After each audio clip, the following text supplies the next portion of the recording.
Hello everyone, this is Steve here at ZeldaWiki.org, here with a tutorial on some basic rendering. The only program you will need for this tutorial is GIMP, as it is free, and because this technique can only be accomplished through GIMP. So let's begin. The first thing you will need to do is open your desired image to use. Note that in order for this technique to work, your selection must have a solid, usually white, background.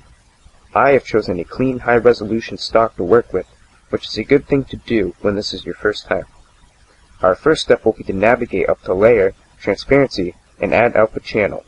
This will add transparency to our image when we delete the background. Next, select the Magic Wand tool from the GIMP toolbox, that is, the little icon right here, and we'll take that and click anywhere in the background like so. Now delete the background, and the reason for this is because often JPEGs will have unwanted specks around the image, which will show up unless you completely clear them. Now return to Layer, Transparency, only this time, select Alpha to Selection, which will give us a more accurate selection.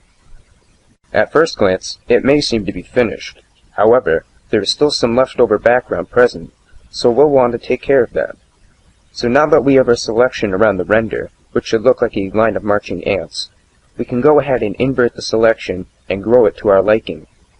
Because this particular image has thick borders, I can get greedy and choose 2 pixels, but for most images, you will not want to go past 1. Now this is where the magic happens. Go up to Color, followed by Color to Alpha, to have a dialog box appear. The function of this tool is to convert a certain color of the image to transparency. You will want to change the color to whatever the background color was, in my case, the default white. As you can see in the preview, it removes that white border. Now just hit OK and deselect your image. If done correctly, you will have a nice, crisp render to use for your heart's content.